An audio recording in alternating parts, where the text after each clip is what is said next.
just want to be somebody girlfriend, somebody wife, somebody something. I deserve to fucking be happy too. Indianapolis.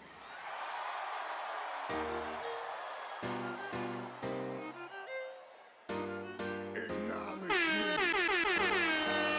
And you're listening to AK-40 something. Yeah! Oh, you gotta give him that huck and spit on that thing. Give me a hell yeah! Gotcha, bitch.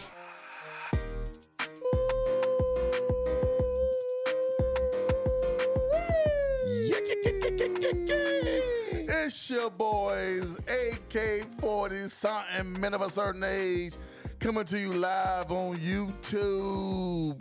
What's good, man? We are in the building, man. We are here to talk about Don't Wake Up Dead. Don't wake up dead. And for those of you who don't know, man, we have been missing in action for a little while. It's been a little hiatus, man. We had a lot going on in life, but we are still here to talk about it. Man, we are still. There's so many cats who did wake up dead. Woke up straight dead. And so now we talk about Kilmer don't woke up dead. Bruh, man, who are you telling? Hey, but he had throat cancer, man, and was diagnosed back in 2015.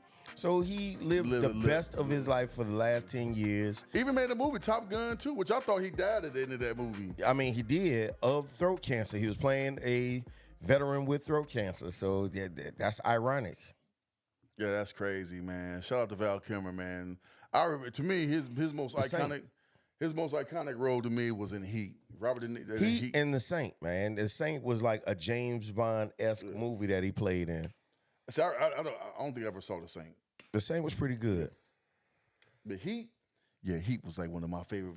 Heat was one of my favorite movies of all time. I mean, it was, man. Going down the street with from a banker box with bricks of money. Bricks of money. Like today, it's almost like bank robbing movies are pretty much obsolete because now everything's done on the computer. You hit a couple of buttons and then all the money's in your account. Yeah, it's done. The end. Like you don't have to like literally go to a bank and hold it up when you can just go online and do some hacking work. And it's done. And it's done. And no one knows the wiser, yo. Yeah, absolutely. I mean, and keep in mind, I believe it's just so many systems of tracking, facial recognition. Talking about to go in there and actually rob. Yeah, and actually rob. Nah, they own you. Yeah, they own. I mean, they own your ass, bro. And I mean, it's like the feds come and get you. Yeah. I had the pleasure of meeting a cat in the gym industry, man, and he had just did a little bit of time, but that was all while awaiting trial. And the thing about it that was ironic was that it was dismissed after 2 years of being in federal custody. He said, you know, he happened to misappropriate somebody's funds and he used a computer to do so. And, you know, he asked me a question. He said, man, you be honest with me, what you gonna do if you see $500,000 just deposit in your account automatically? And I was like, wow. I said, well, I know it wasn't mine. And some people are different, to each his own as far as your needs. But then it's so ironic. But this dude had said, he said before he could finish the transaction and get up and dance around his room, the Men in Black was at the door, 12 agents deep, taking him away in the van. That's crazy. Only reason he didn't go down was because the lady did not show up to testify. And it was the money from her. He took the money from her? Yeah, he did the money from her for whatever types of accounts. And for whatever reason, she chose not to press charges. Because she probably knew the money was something. I mean, so did he get to keep the money? No, of course not. No. So, man, this dude had like a Nokia 1311 cell phone. He wants nothing to do with technology, just to alleviate the chances of him being tempted by the things that exist. And it's so crazy, man. You know, locks and safes and lockers, those things are designed to keep honest people honest, I've always said. You know, people are like, oh, well, you just wouldn't steal. No, how about just keep your stuff locked up and you don't have to worry about nobody wanting to steal. Right, because I mean, because there's temptation all around you, man. Mm-hmm. So sometimes, like with him, it sounds like he got to protect himself from himself. Yeah, from himself. So I completely get it, man. Yeah, man. And he living a simple life at this point. Because I think about what you told me the other night when you said I told you to do something. You're like, nah, I don't want to do that because I know me. Yes. And I don't want to go down the rabbit hole. I don't like going down the rabbit hole because yeah. I'm like, mm-mm. Yeah, so Man, it's like, you know, and my mother had started that umpteen million moons ago. She happened to ask me a question. She was like, did you know that alcoholism is genetic? And I was like, no, it's not. And so she was going through medical school at the time, and she was trying to explain it to me. And I refused to believe it because I said to myself, because, you know, my father at that time and chapter in his life, he was dealing with substance abuse. And so she was comparing the two and our similarities.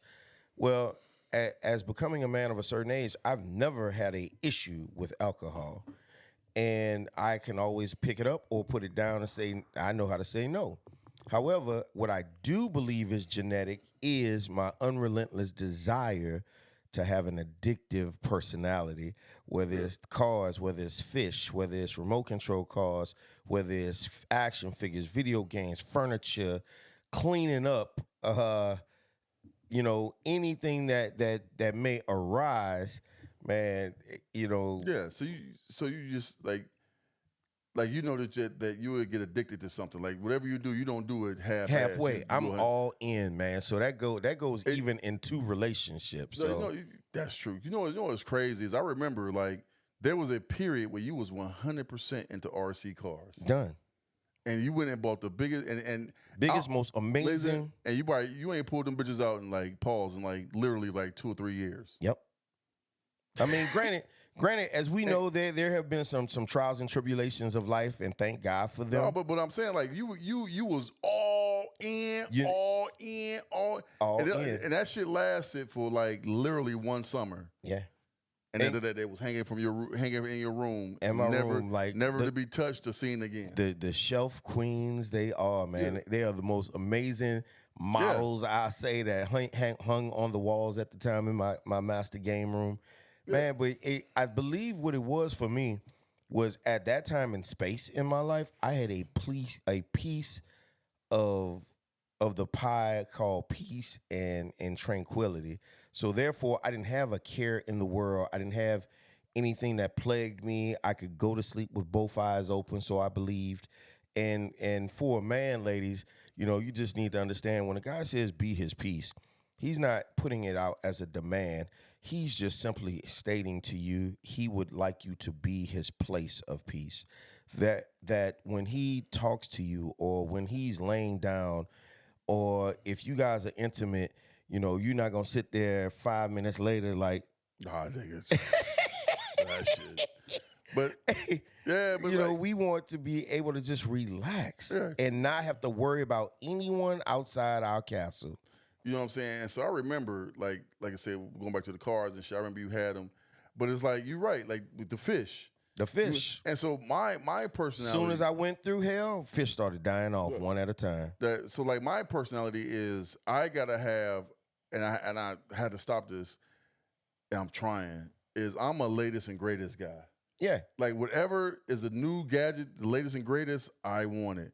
Or like you might say, like there's no TV in here because there's a specific TV that I want. Mm-hmm. So I won't get just any TV, and be like, oh, I'm cool with that. No, like it's gonna be the one I want. It has to be the TV, or there's a speaker there.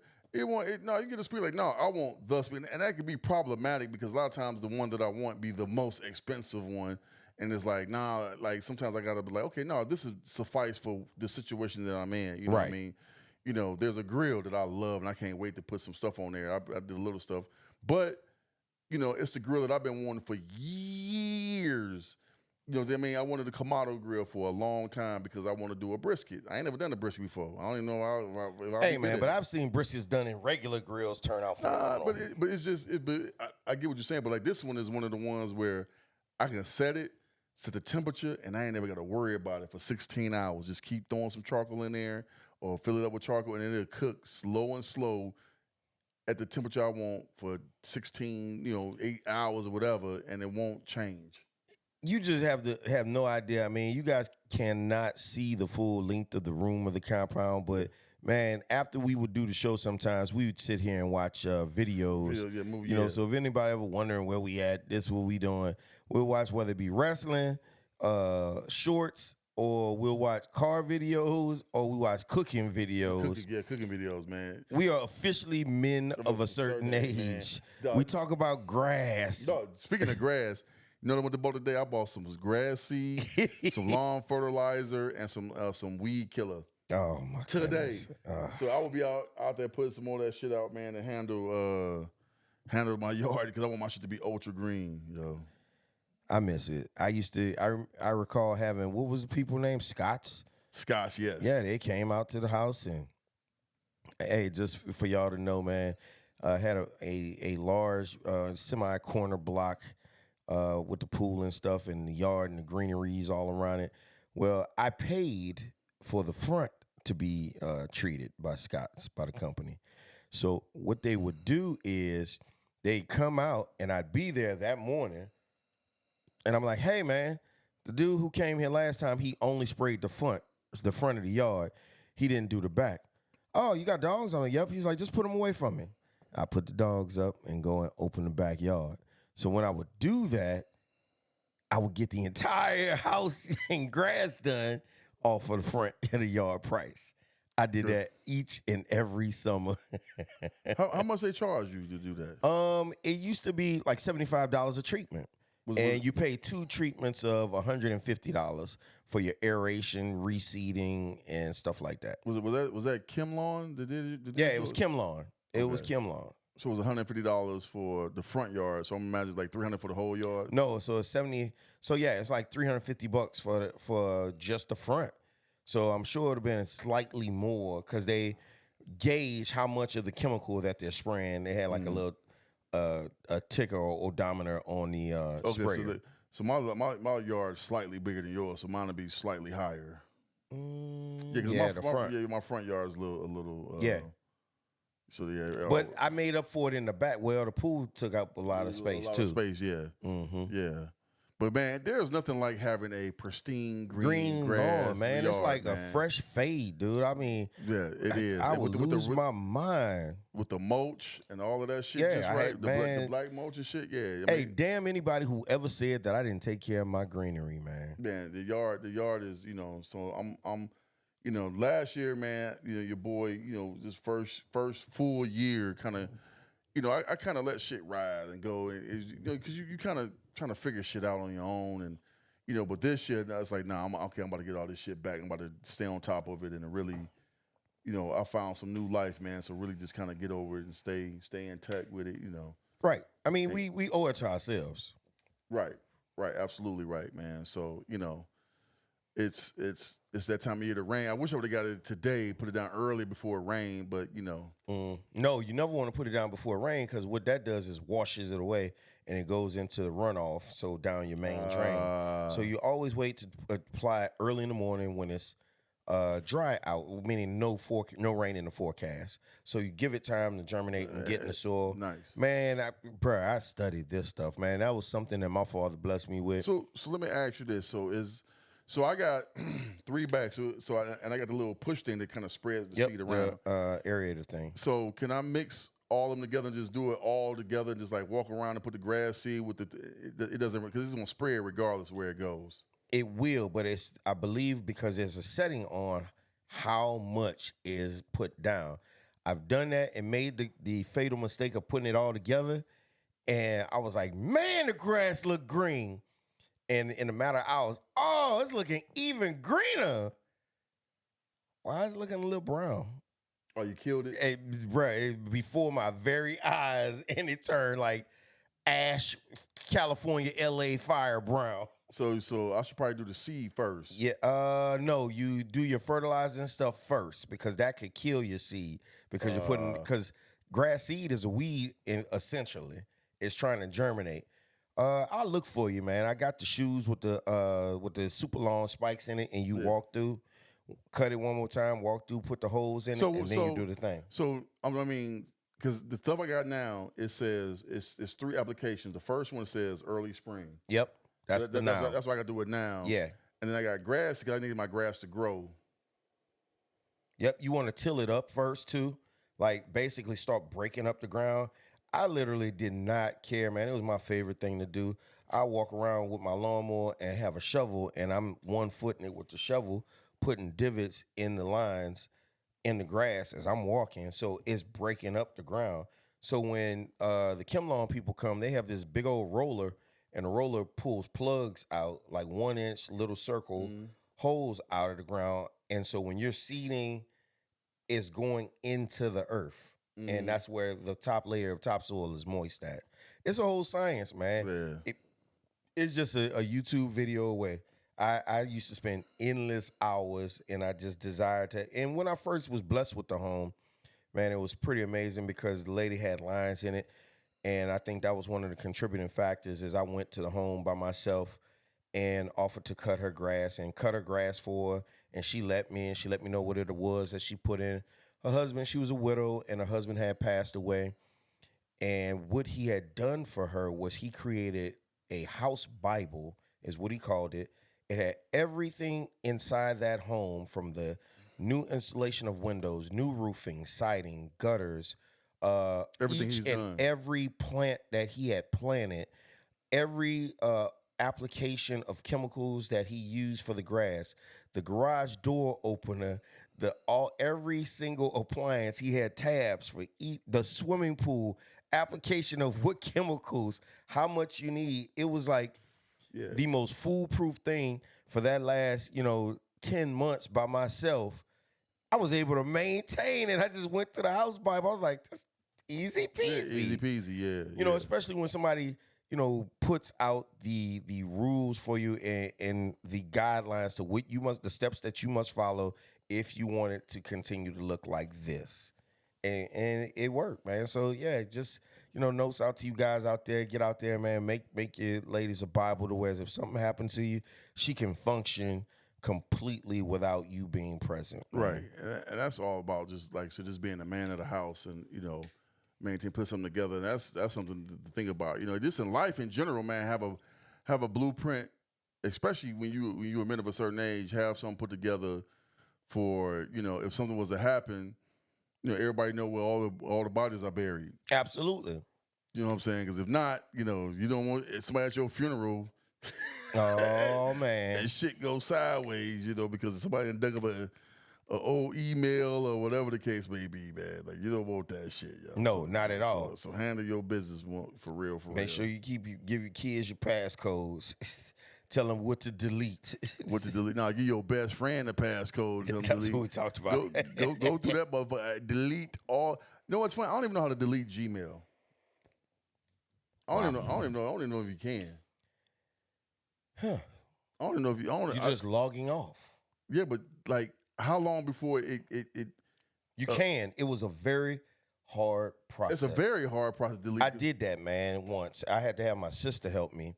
Like even Facebook don't delete. It says deactivate. Deactivate. That don't mean delete.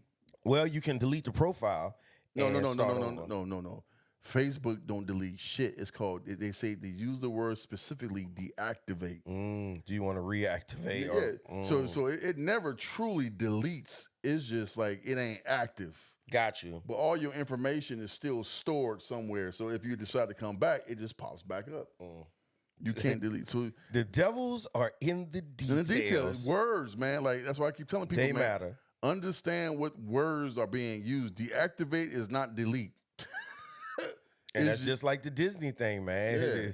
The fine print. The fine that print, you just check, you scroll up and just check it and keep it moving to use the service. Yeah. You just sign away your left nut, your doggone fourth baby, all that. And your firstborn grandchild. All that, man. And all the while, the CEOs and the executives sitting around going, "Gotcha, bitch." Right. You know what I'm saying? You like, I didn't do that. So this week, man, Trump's tariffs officially have gone into action, man, and a lot of the the T-Moors are losing it. And a lot of people are losing their mind over, And here's the thing that I want people to understand. Regardless, again, we're not gonna get into what side of the aisle you on, because I can care less with who you voted for, whatever, But what I want you to understand is look at it as a business, not as political. Look at it as a business.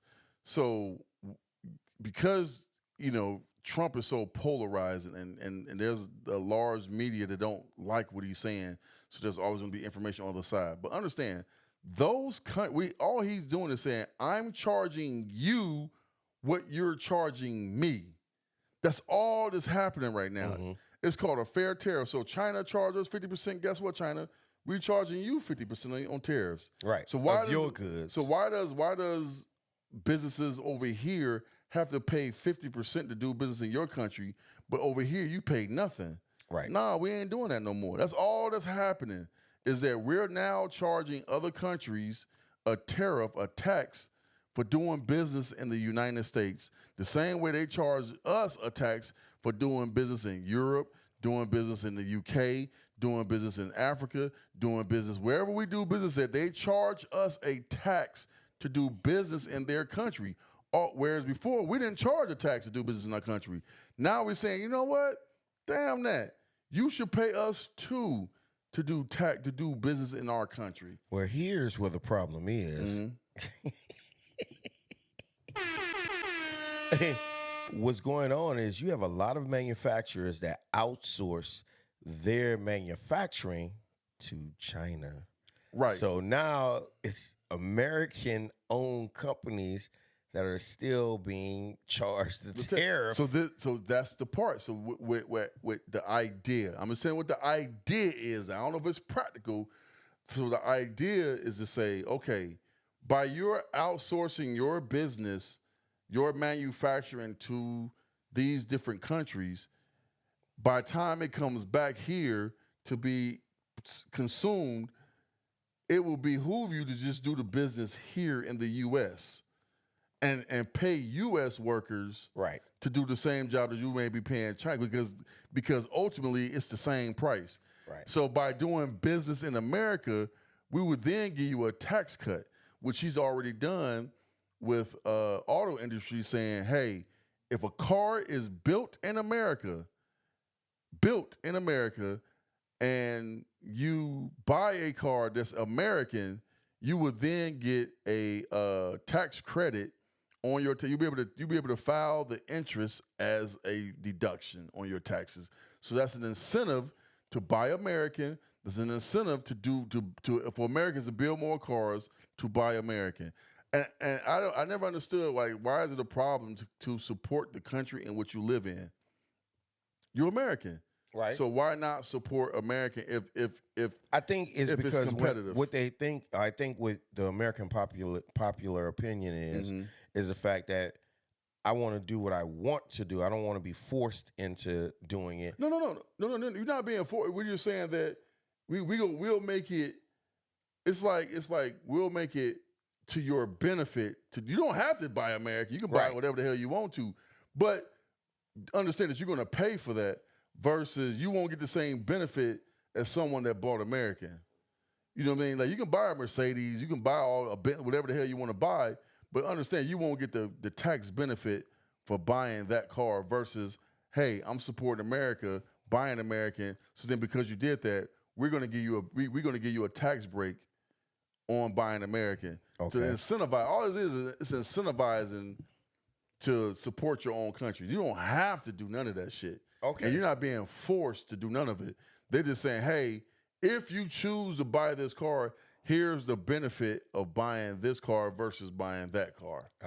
And hopes now, to say, is that for the consumer or the overall company? Well, it benefits the company too, because now if more people are buying American cars, that means American workers get to work more. That means there's more manufacture of American cars. That means more American cars. So it's a win-win-win for America.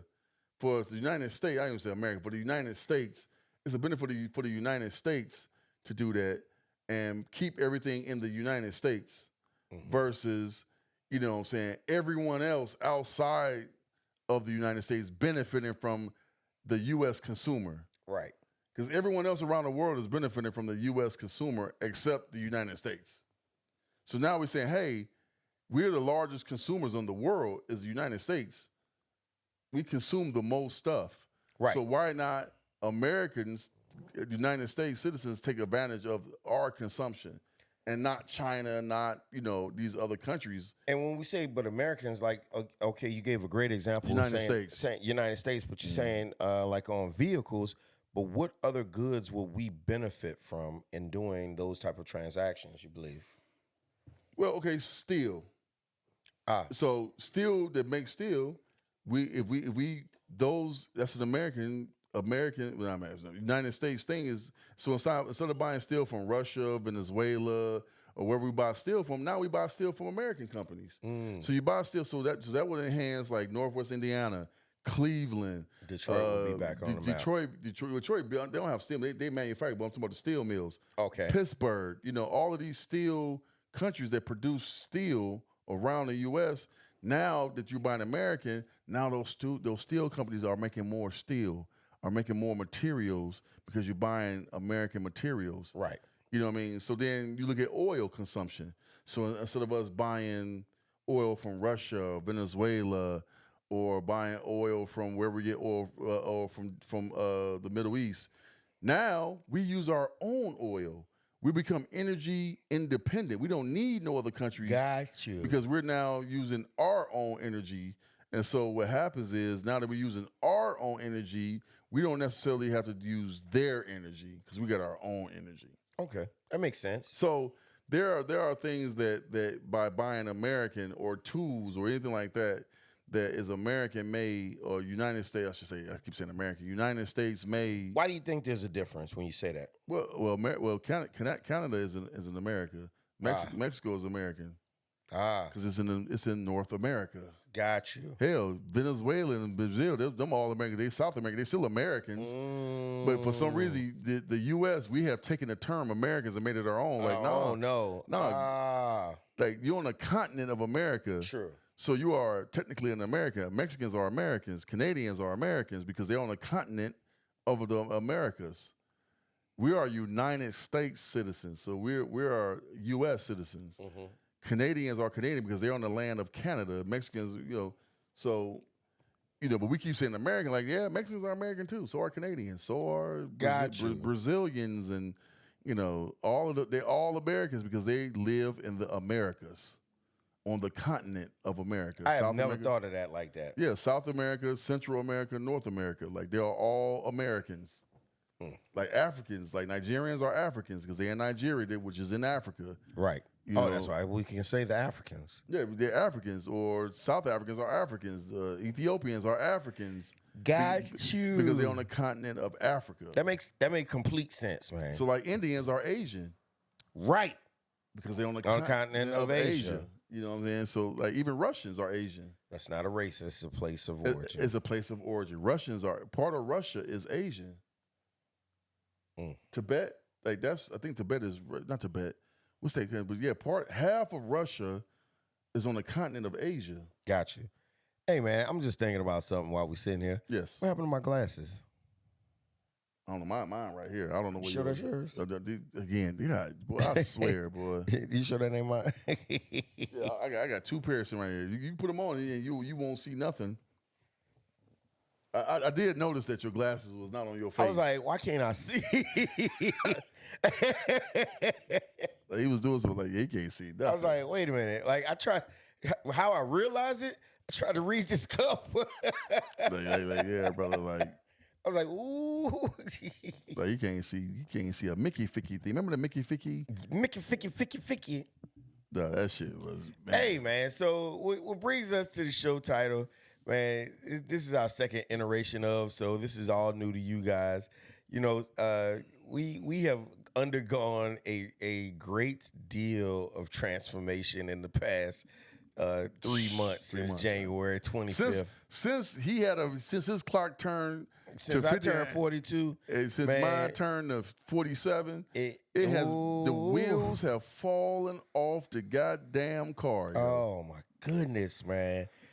Woo! Where do we begin? We ended up going down to Florida for the birthdays and hung out down there on the beach, man. And this was like just to notice that they had still been cleaning up from the hurricane that they had there last year. And while we're down there, I'm realizing he talking about he don't have no energy. And I'm like, man, you be good. You know, so maybe I need to eat something, his normal thing. We do that, have a decent time, go smoke some cigars, hang out with quite a few adults.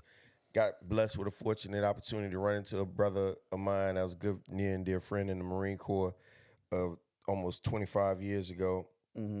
Ran into him. So it was just an epic visit, man. And next thing you know, somebody got the 19 thing. Yeah. So I mean, it's so fun. I never forget. We were at Cigar International. and I told him, I said, yo. And so I'm inside having the greatest time ever making videos, and he outside in the car. I came inside. I told him, I said, yo, I'm about to be fucked up. He was like, well, I said, I got COVID, dog. He's like, well, I said, I could tell how I feel. I could just feel it. It feels. Got him some ibuprofen, a couple of little bits of meds and stuff. So I think I was supposed to fly out the next day. You flew out Monday. And he was staying till like Thursday. Right. Man. I was in the bed the whole time. The next. As soon as I left, days. the weather break, it get nice, because it was like kind of chilly. It was like 60, 65, right. 55 at night. And, you know, and we had a Gladiator while we were down there. And it was no driving with the tops off because it was too chilly, boy. That wind started cutting through. And, man, he nearly died. So he come back home and still not feeling too good. Right. Trying to work on recovering, rehabbing. A couple of weeks go by. I'm starting to feel a little bit better, but he's still feeling jacked up. I decide, hey, man, let's go ahead and plan another trip to Florida. You found tickets on Southwest. Tickets on Southwest for $57. Yeah. And so it was like, dude, that's a good price. Right. Let's go to Florida. So we booked a trip to go back. And this is like 3 weeks later. We end up going down there. Great time again. We get down there. The day we get down there, we had some friends down there. And they were like, well, y'all could, come and hang out at our spot until y'all room is ready. Well, we go down there. He ties. So we go to Waffle House, eat at the Waffle. And from the Waffle House, we go to their spot. We lay down. He's like, well, we'll just lay down till like 1, 2, 3, 4 is exactly what he said. Yeah. And it's 7 o'clock. We get there. Hell no, we ain't never did that. We came here for fun and sun. and it was doom and gloom Indiana 2.0 when we left as usual. So we hung out down there, got up, went and chilled, kicked it for a little while, walked on the beach. I'm noticing something. We having a conversation that I'm out of breath as I'm walking.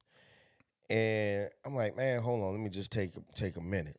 So I sit down, hang out for a minute. Then we say, all right, let's finish walking. We go get something to eat, which was which was a Friday.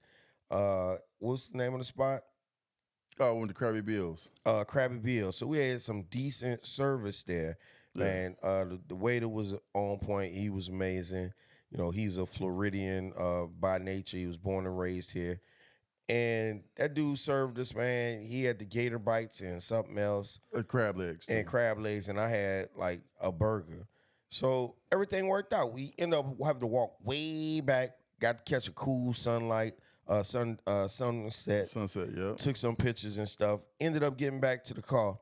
Drove the hour and plus to get to where we were staying at. We get there. We lay down. Lay down. And I'm like, damn, we laid down all morning. So I don't even believe, did we do anything that night? No, we went to Davidoff. We went to Corona that night. Yeah. Oh, absolutely. So we did. So we went to Corona that night, hung out. It's only 10:30. We go back to the room to get in the bed and lay down. So we end up, so just so you know, man, it's a men of a certain age stuff. When you on vacation and you chilling, man, it's kind of ironic because you find yourself watching stuff on TV, HGTV, right. Home Renovation, we watched Naked and Zombie Afraid. to TV, Naked and Afraid. We seen like the whole season. Of that. Naked and Afraid. Man, I hate spoiler alert. Man, tip our hats off to that chick. The chick that don't have no legs. No legs, man. She out there dragging her pooter on the Mexican soil in the jungle. In the jungle, man. Getting eaten alive by everything. And she made it 21 days with no man. legs in the wilderness. Yeah, she did that. She couldn't have made it in Africa, dog.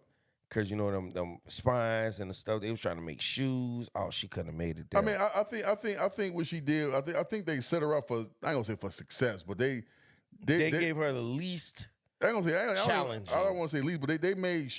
They said they're not gonna put her in a position. I ain't gonna say to fail, but they're not gonna make it like extreme 2.0. Right. You know, but she's still like, hats off. I don't want to like take away and minimize from nothing minimize she what she did. did, but she ain't had no legs. She had no legs. So And this young lady's story, man, was so epic. Yeah. Man, she was taken advantage of when she was a young girl, and the guy left her for dead on the railroad tracks, and the train took her legs off. Yeah, man. And she is and she's like, she has no idea why God wanted her to survive, but it's just to say that she is a survivor. So again, man, that was a powerful story of American heart, man. That you don't hear too often. That you got to pull on through, regardless of the adversity, regardless of what happens to you. You make the choice to choose to be a better human being and individual, whether it be for your family, friends, but most importantly, yourself. Right. So that was that night. We came back, went to sleep. Then the next day, woke up and went to the lobby because they had the continental breakfast. Yep. So this would be because we got there on Thursday. Yeah. So this would be Saturday. We get up and we don't do. I don't even think we went to Clearwater on Saturday. We did. We went to Clearwater. We sat at Havana. I don't think I smoked my cigar. I don't think I even smoked the whole cigar there. Nothing. We just kind of, I said Havana, Fusion. Mm-hmm. We sit outside at Fusion, kind of hung out there for a little bit. Yep. And then we end up driving over to CI. Yeah, Cigar International. Yeah, we would see Cigar International Saturday night.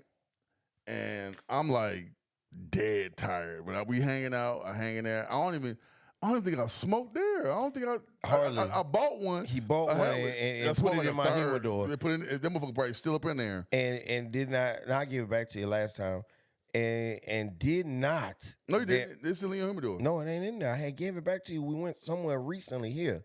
And you smoked it. Yeah, I probably threw that shit in the trash. But anyway, yeah, so did that shit, hung out, got back to the room, knocked out. Like we was out. Right. And then Sunday, we go to Whiskey Joe's. Wake up, go to breakfast again. No. We got up, went to IHOP, because IHOP was like in the parking lot of the hotel. Yep. Go back to the room and go to sleep till damn 3 o'clock. That's what we did. It wasn't 3 o'clock. It was 3 o'clock. Because it was like 11. So from 11 to 3, you had to rest again. Now I'm sitting here looking at him like it wasn't because we got the Whiskey Joe's at like 1 or 2. No, it wasn't 2. It was like because it was almost sunset by the time we left. No, the sun was above us. Because I remember the sun was above. It was hot when we was out there. It was because we didn't stick. It was. Hold on, man. I got the pictures. Yeah, you can tell what time it was in the pictures. It was. Unless I was completely out of it. You was, and I'm misremembering. Yeah, you know why? So you did because we kept going back to the room and going back to sleep. So I get up and he in his bed still. So I get up and I'm ready and I'm like, "Hey, you ready to go?" And so we get up, finally get to CI, order a burger. We get the Whiskey Joe's. Whiskey Joe's, order a burger. He ordered doggone some Gator Bikes, 3 sodas. Damn, it was 5 o'clock. Yeah, 3 sodas and damn the strawberry daiquiri. Strawberry daiquiri. So he drank that, slammed that. He was like, "Oh man, that was phenomenal. That was phenomenal. That hit the spot. That hit the spot. Yeah, because again, at this point my sugar probably like at 900. So he don't know. So we go to the beach. And I'm like, dude, just be careful, man. I take a picture. I'm noticing a picture. Why he looking crackhead, skinhead in this damn picture, man? I remember I had went on a date with somebody before, and they went from looking like River Song to Joan Rivers, all in like a matter of like weeks. So it was the same type of transformation, man. Yeah. So we go sit on the beach, chilling. I'm like, "Hey, man, you want to smoke?" He's like, "Nah, I'm good." I'm like, "Yeah, nigga, you know you ain't sick, but like, what's going on?" I started making a video, and he was like, "Hey, you want another daiquiri? You want a daiquiri? I want another one." I'm like, "Cool." So he go get 2 of them, bring mine back. He downs his, and so I start sipping mine because it tasted pretty good. I don't mind when it starts to melt a little bit because now it's like a super slushy. Man, I look back. No. And he said he had to use the bathroom. Yep, went to the bathroom. Go to the bathroom, which was portalettes outside. He come back and sit down. I look up and it looked like he done dropped his drink in the sand. So I thought. So he thought. Now it's millions of women walking around, everywhere, bathing suits everywhere. Smiles, how you gentlemen doing? Hey, like, oh man. All of a sudden I'm making a video. He like. All in the sand. I see him trying to cover it up with sand. I'm like, yep, well, come on, man. Let's go ahead on and go. Man, I threw up every bit of daiquiri and gator bites it was, man. Everything. He on E now.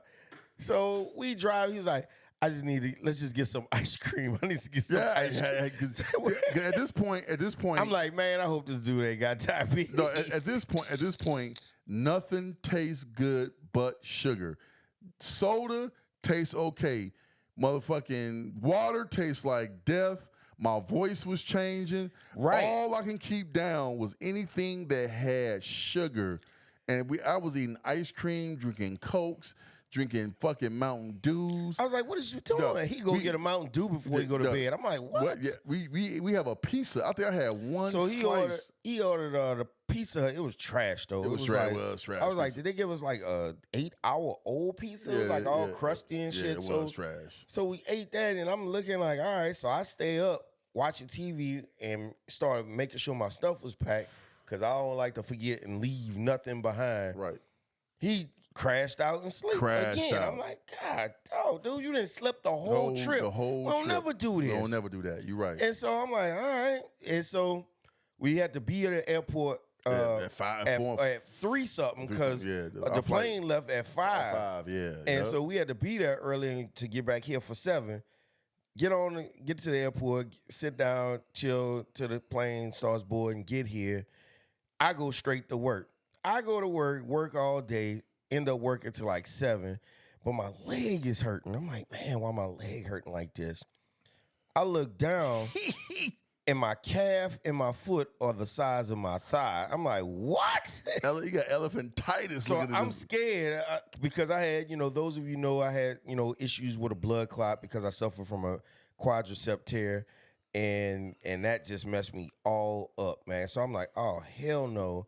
So go to the doctor, waiting around in the emergency room.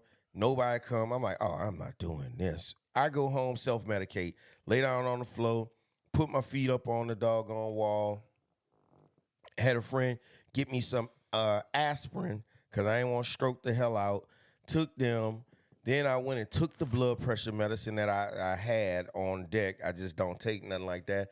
Man, the doctors, it's a gimmick, man. They prescribe you medicine that cause all kind of other side effects. Then they give you other medicine to stop the side effects. Yeah. I'm like, I'm cool. I'm not doing that. So took all this stuff, put some compression socks on, laid down on the floor for about 45 minutes to an hour. Woke up, legs were damn near back to normal. I made an appointment to the doctor immediately, the vein specialist. I go there on that Monday, on that next day, which was Tuesday, go to see them, and they checked me out, and it was like, well, good news. I'm like, what is it? And they're like, yeah, everything's fine, but my blood pressure was 160 over 120. So my blood pressure was extremely high. Are you on blood pressure medicine? I'm like, nah. Have you been prescribed? I'm like, yeah, I just don't take that stuff. So they told me to go ahead and start taking the medicine. And like I said, when you take blood pressure pills, man, it's some straight old people shit. Your stuff do not work right.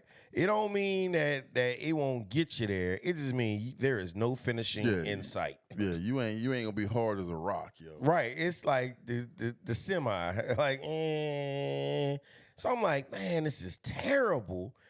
So I stopped taking all that, started getting back on the bicycle, doing what I was supposed to do. Took the water pills and stuff, and not realizing my weight was 287.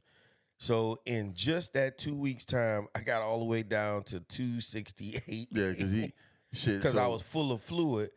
The next day, that day I go check on him. No, it ain't even the next. It's one of those. Meanwhile, I'm over here in the bed like dying. It's like sleep fucking can't. I'm moving slow as hell. And he's like, well, I don't have no energy. No, I had I get out the doctor. I'm pissing. And I come see him. He pissing like everywhere we go. Like he could have pissed out a fire. Yeah, I mean every like 30 minutes, 15 minutes, I'm pissing. I mean it is bad. I'm like, well, this is straight old people shit. And here I didn't win like twice. In 48 hours, I'm straight. I'm retaining water. He can't keep nothing on. And pretty soon he looked like he like 280 pounds and like he could play college basketball again because he's straight skin T. And so I come over here. He's like, man, I think I'm gonna need you to take me to the emergency room. Yeah, exactly. Yep. I was like, all right. I sit outside. 2 hours later, he's still in there getting dressed. Yeah. I'm like, how? Because he ain't have no energy. No energy, man. We get to the ER. They admit us in about 5 hours because, you know, it's still wait. He wasn't going to leave. He had to be seen because something wasn't right. Man, first nurse come check his blood sugar. Go and get somebody else. They come and check it. Then all three nurses come back. They're like, well, your blood sugar is 1151. What? He should be dead. Yeah, my shit was high the motherfucker. Like, and he couldn't understand. His vision was failing. Like, all kind of shit, everything that could go wrong was going wrong. But we started chalking it up to just being, oh, man, sure enough as it may be, he got the sugars. They put my ass on a motherfucking insulin drip. Just to get him back to his vision on return, because I've known people to go blind temporarily. My shit was like blurry than a motherfucker. And then so like they put me on the drip. He was like, look, you know what I'm saying? You're going to be on this, but you got to change up all your shit. You know what I'm saying? Like, you know, you don't have to stay on, you probably want to stay on insulin that long, but, you know, they want to make sure that it course corrects, so to speak. So, you know, during the course correction, he was like, look, you're going to feel amazing. Just to let you know, like, you're going to start feeling a lot better. And boy, like, he wasn't lying. Right. I started waking up at 7 in the morning. I was like, damn, okay. Yeah. Have this been a constant ongoing issue that you just never addressed? It's possible. It's possible, man. It's possible that this has been something that has been going on for a long time. For a long time. And ladies, man, there's a thing called diabetes, Dick, man. I talked to several people in the medical profession.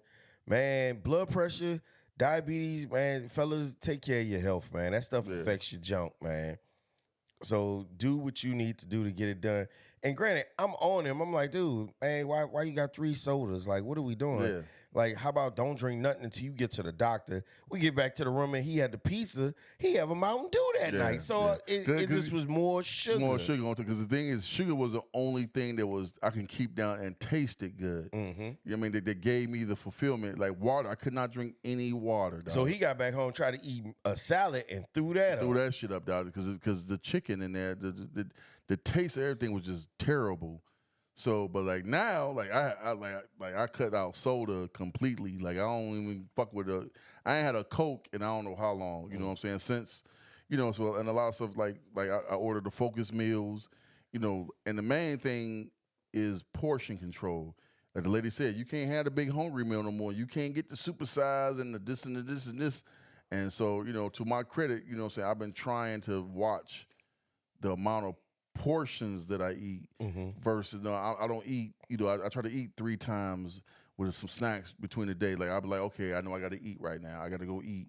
I got to eat something. You know what I'm saying? And so maximizing his time and just being accountable for when he has to eat. When, and all that kind of stuff. So it has been, you know, a learning lesson. And I would even say a blessing because, like, you know, who knows the damage I was doing by continuing to do the things that I was doing. Right. When now it's a situation to where it's like, okay, even when I'm off this stuff, now it would be a routine for me to eat at these times. It'd be routine for me to do this. It'd be routine, you know, to do these things, man. But yeah, man, the death diet, as you coined the phrase. Yeah, man, the death diet, like if you know you could do anything to potentially turn back the hands of time, or or doggone, what's the name of that movie? Where all the people, kids be dying from something weird. I have no idea. The one like the train tracks and the Oh, sign. Final Destination? Yeah, like that Final Destination type junk, man. In the regards of, man, basically, if it can happen, it will happen. Do everything in your power to prevent death from catching you, and break the cycle of how it's supposed to happen. You know, we are, man, we in the naughty 40s still. So the whole thing about that is that, dude, it takes work to maintain this. And now I've only been working out for like 2 consistent weeks. And it's crazy when other people confirm to me that they see a change in my physique based on that. You know, I try to eat my breakfast early in the morning, you know, which will consist of eggs or oatmeal. And that generally starts at 9, 10, or 11 a.m. Then have my first snack, which is usually a Ziploc bag of almonds, nuts, or raisins, or cashews, or protein shake, and maybe 2 packs of tuna for lunch. Why are you gay? Hey, these are the things that you have to do to ensure that you here for the longevity, man. I mean, it is definitely important that we focus on our healths, Yeah, know what I'm saying? Because you don't want to wake up dead. You don't want to wake up dead. And I remember 3 years ago, man, I lost 6 friends that are men of a certain age. Some are older than us, some are younger. And it was everything from self-inflicted, which, you know, give shouts out to those friends and family members, to sleep apnea, stroke, cancer, brain bleed, and 2 unfortunately met their timely end in the line of duty, man. And so it was like so kind of hard for me to grasp the concept. What Bill Burr say? You at the age where everything will kill you. No, we had the drop dead years. The drop dead years. I mean, when you in that range, man, because like you're too young for natural causes. You know what I mean? Like ain't no natural cause down in your 40s and 50s. Ain't no natural cause for that. That's drop dead. Like, you know, you just, you know, and it's always men. Like you never hear. Women.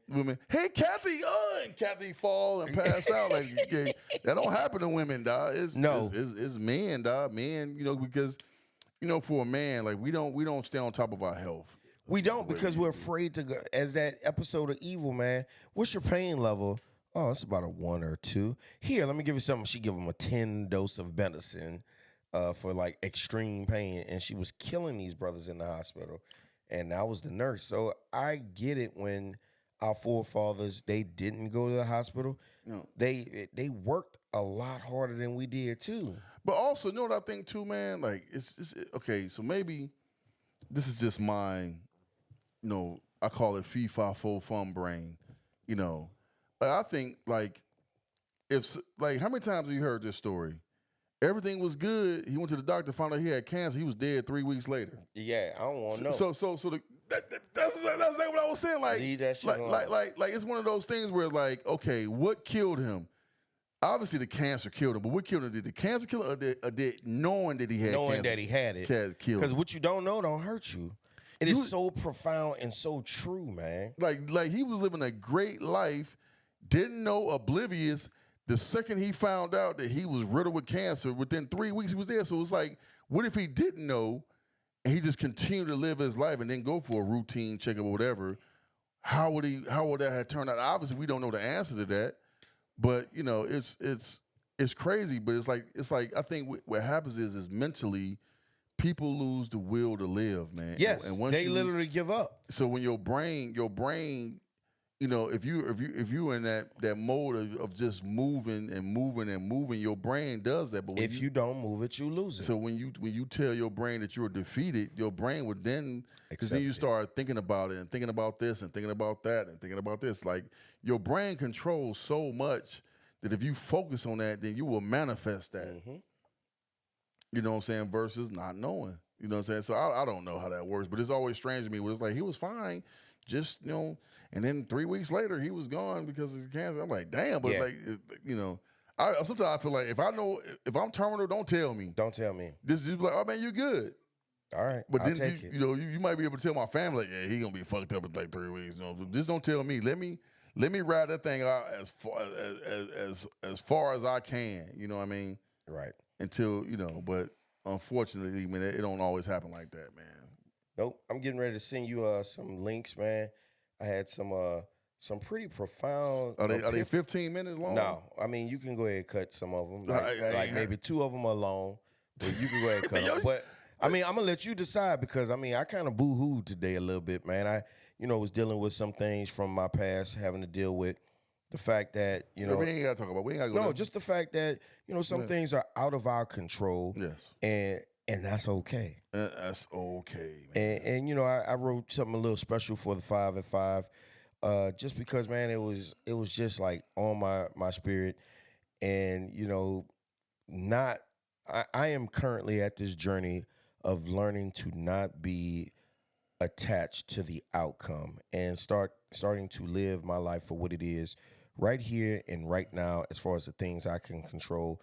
Because as we continue to talk about how blessed we are from 2 years ago to where we are today, as far as the momentum, as far as turning that corner, as far as coming out better on the other side, at the end of the day, the haters gonna hate regardless of what you do. The whole thing is, man, and that's why I said it. I think a lot of my shit too was a form of depression, which I hate using that word. I didn't believe it, but Bill Burr said it. Did you hear that skit on him?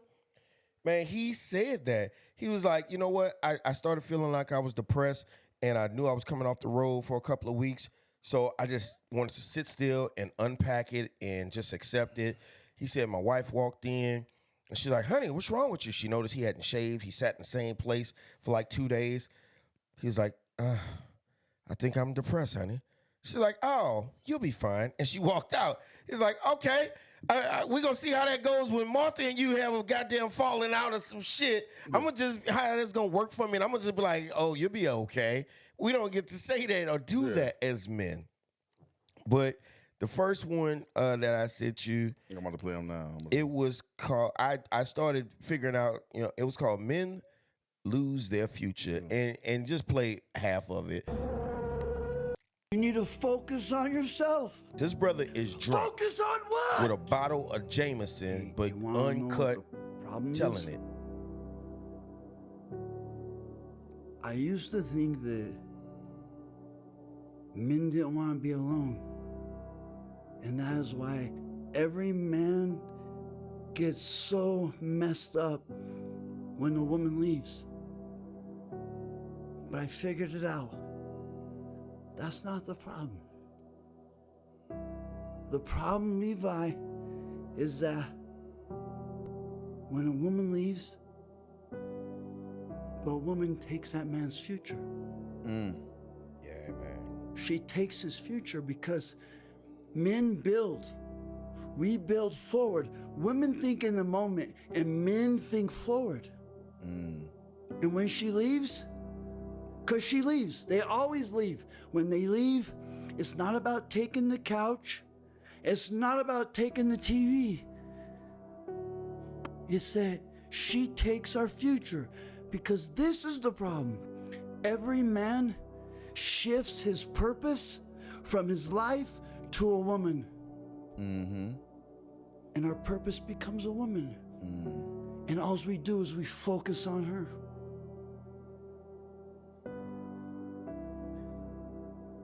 And then on Friday, we're talking about getting married. Saturday, we're talking about kids. Sunday, we're talking about retirement. And Monday, she's gone. You can stop. When we met, I had a truck and I had a job.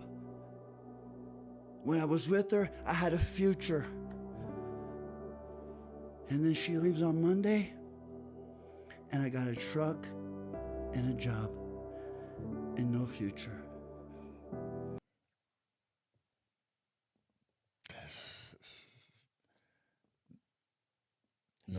No lies told, man. None.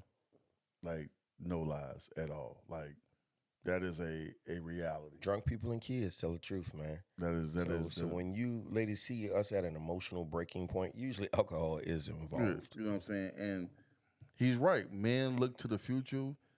Women live for the moment. And that is why my attachment to the future, it was so important to me, because I was consistently focused on what I was losing with the person I believed was going to be there for me in those goals.